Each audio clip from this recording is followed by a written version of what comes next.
It's time for the BAQA. The BAQA. What you say? The BAQA with Tiffany. The BAQA with Mandi. The BAQA. Hey. Welcome to Brown Ambition Question and Answer. When you have questions, we have answers within reason, because we're not your financial advisor, we're not your attorney, but we are your smart financial girlfriends. Okay? We're just on the internet. Yeah, some smart ladies on the internet. I'm excited because Mandra has an update for us. So maybe Mandi, paint the scene for it's an update for what? I love a good sequel. So if you guys have been following, a few weeks back, we got a question from a listener named Kevin. First of all, Kevin, shout out to you because, not our target audience, but we love you for listening.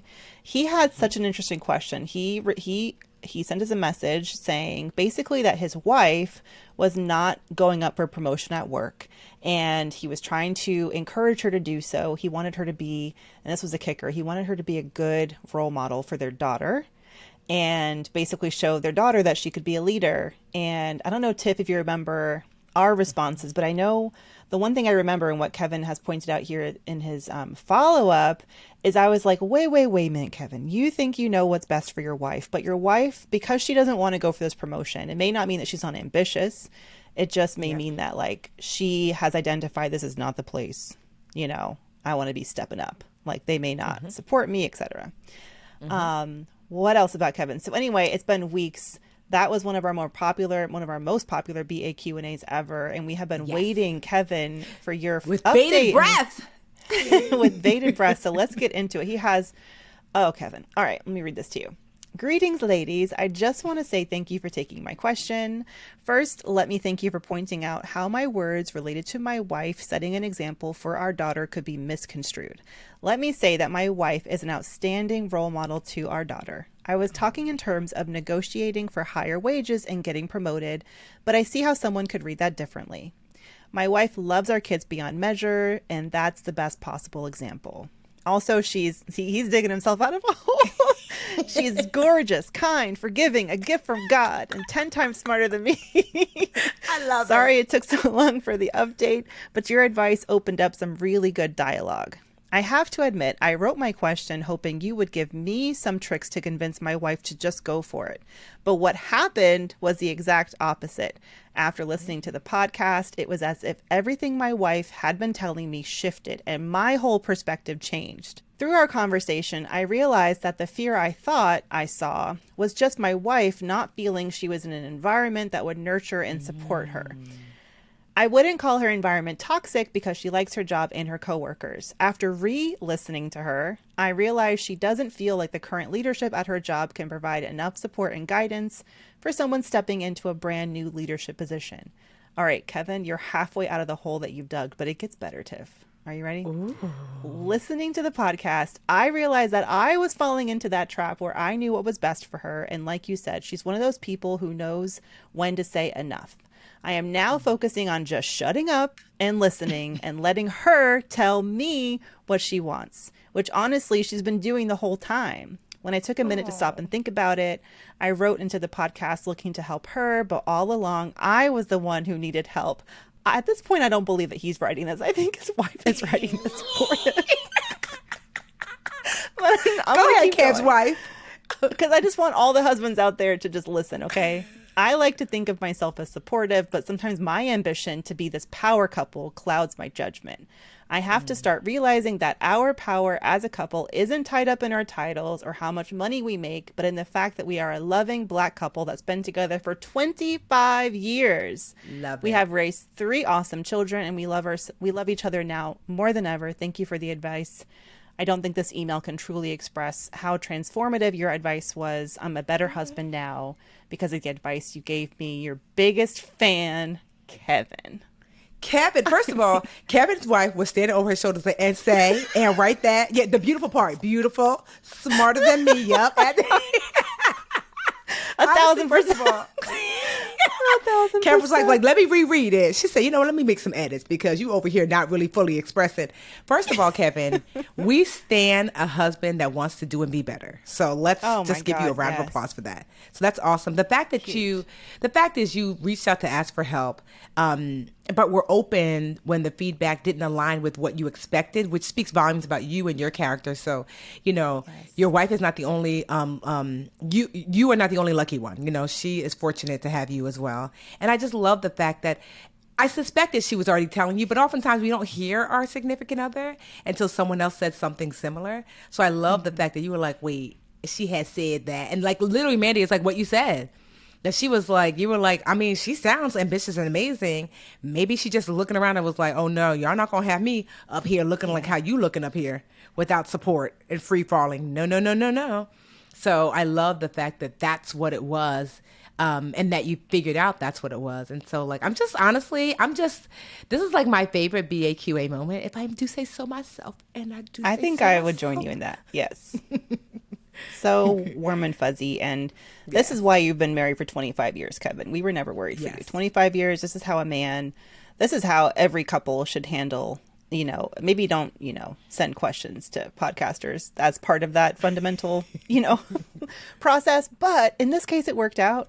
And I'm so glad that it helped you better understand where your wife was coming from. And this is the thing. I don't think I would have been able to even think of this question and this response in this way had I not spent the past year talking to hundreds of Black and brown women who are feeling just like your wife. And it opened my eyes up to this notion that, we're just not, we're not earning more because we're not ambitious enough. We're not going for the leadership roles because we don't think that, we would be good enough, or we have imposter syndrome and all that bullshit. When really it's like, so what are the organizations doing to make us feel like we would succeed in that role? And like, what supports and resources are they giving us so that we can thrive? So I'm just, big, warm, over the moon, fuzzy. Yes. Over the moon with this response. I hope you guys just have a beautiful date night and laugh about this. Kevin, we're your biggest fans too, I would say. Oh, and I forgot the PS. PS, he says, Tiffany, I'm still putting your book on the prime spot at every bookstore I go to. Yay! Thank you. Okay, Get Good with Money, still out here doing his thing. And just like, we just want to shout out to Kevin's wife, who clearly reread this, was like, and again. Because you was reckless that first one. Like, Kev's wife, girl, you got yourself a good one, girl. You got him all the way together. Like, okay. I could just see him being like, I want to play you with the ladies' headset. I wonder if he played it for her. She was like, that's what I've been trying to tell you. With love. So let's move on to some other people's lives that we need to be saving. That. Yes. Okay. Because we over here just doing it. No pressure, no pressure. We've got a message from Cassandra, not their real name, but that's okay, girl. We love a fake name.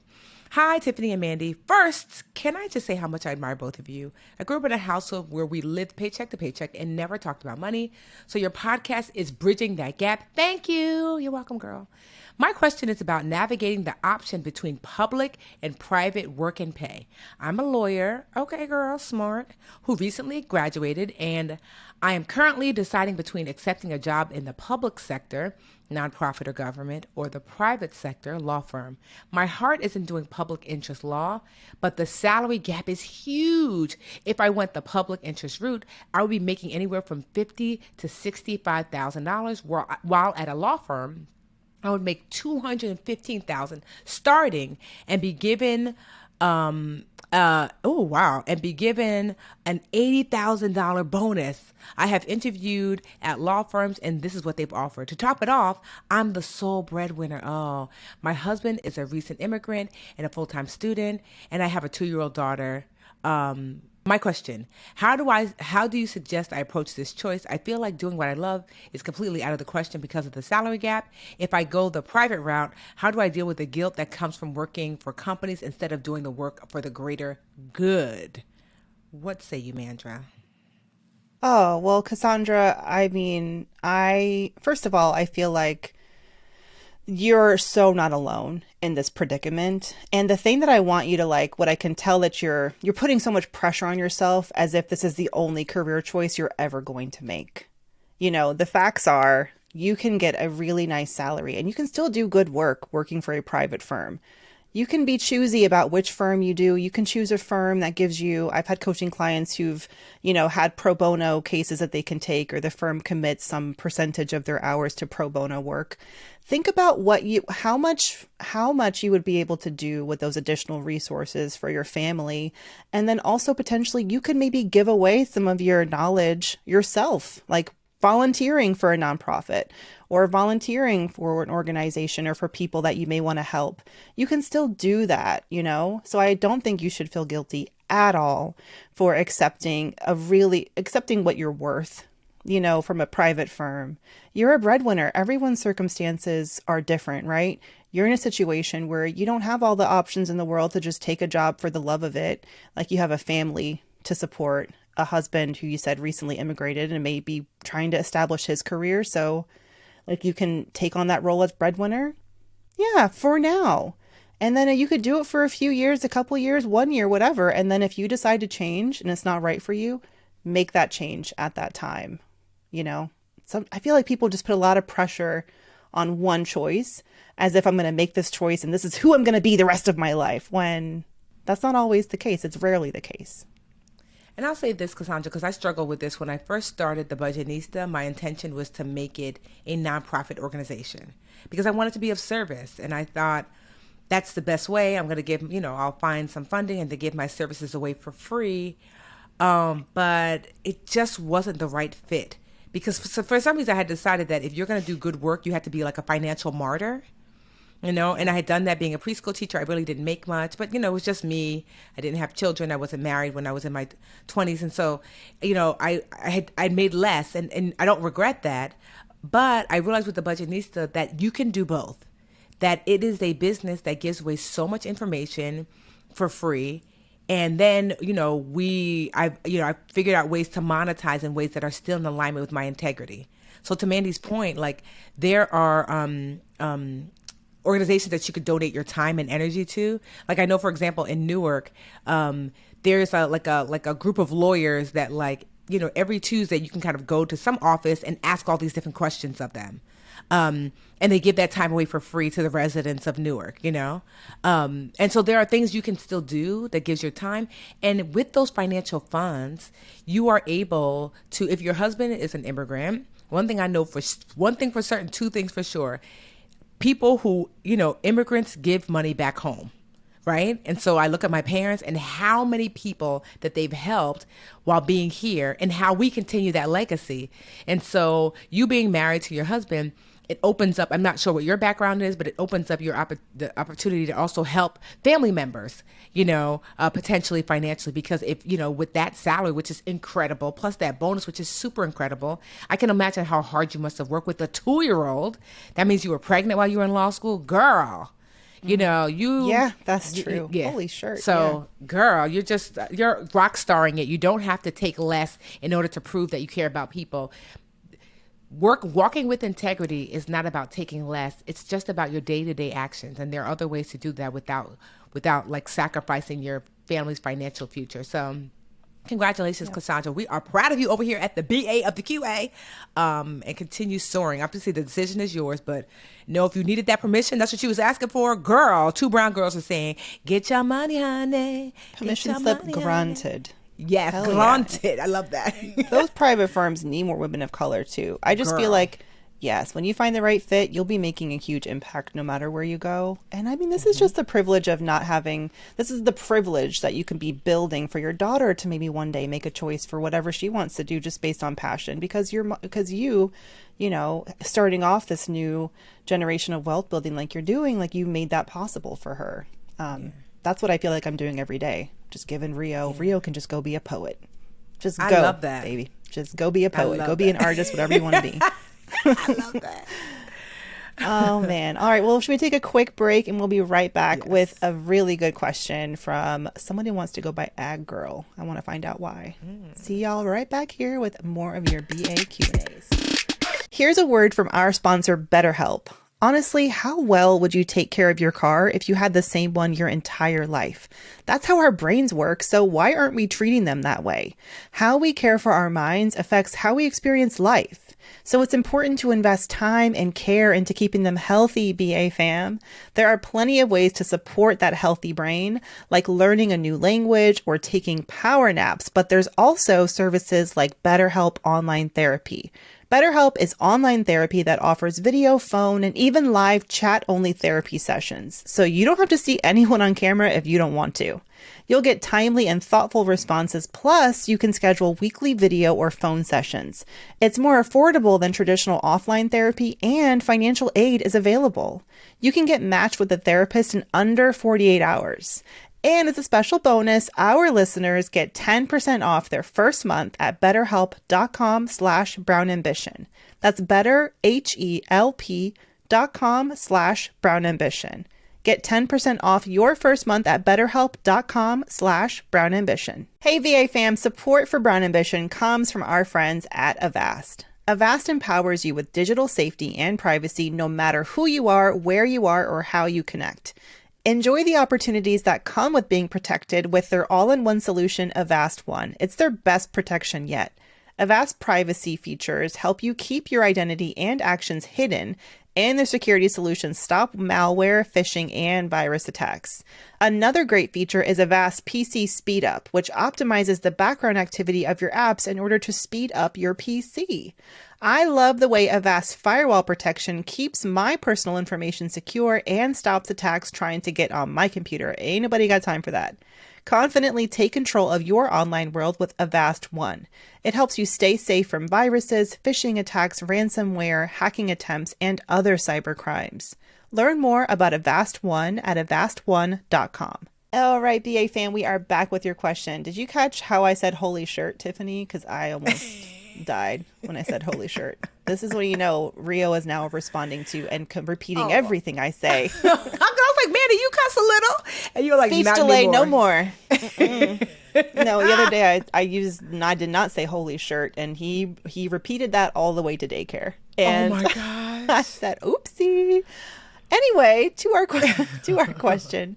This comes from a listener who'd like to go by Ag Girl.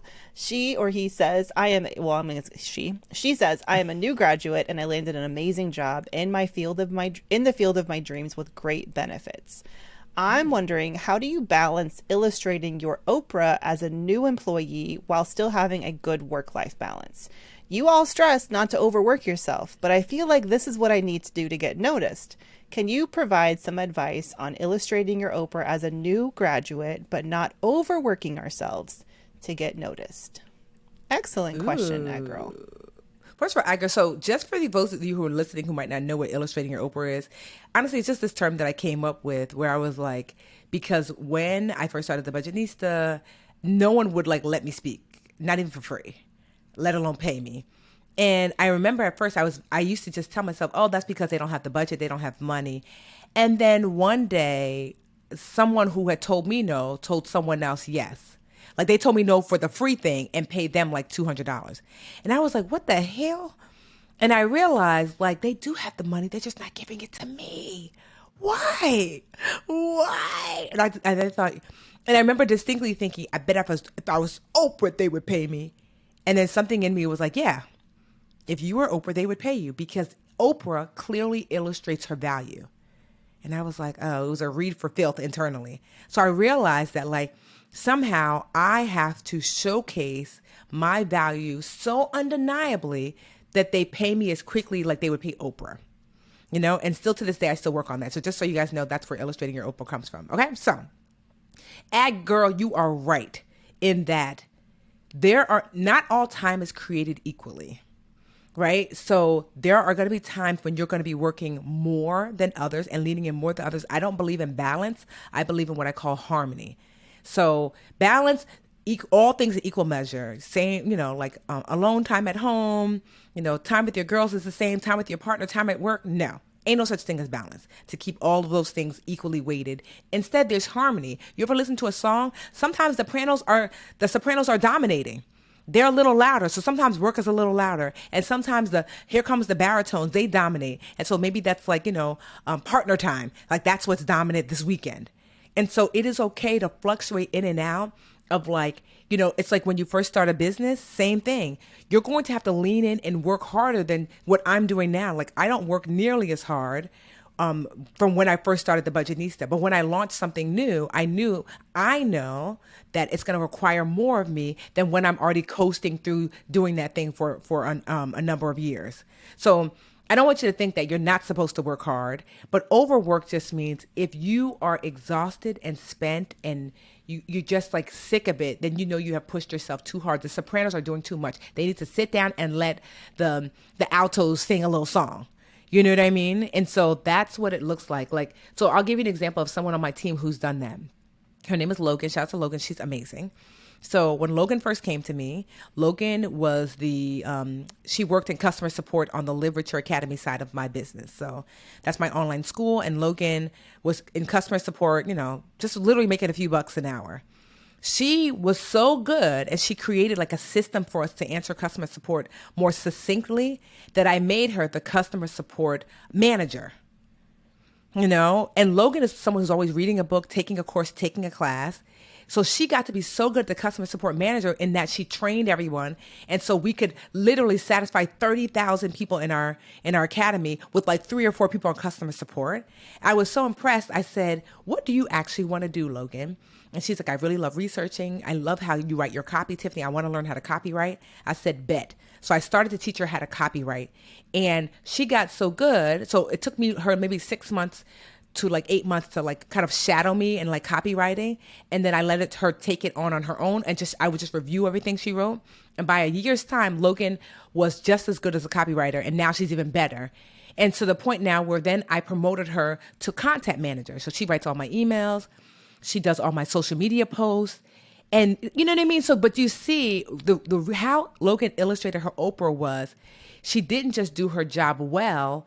She prepared for what the next level might look like by learning something new.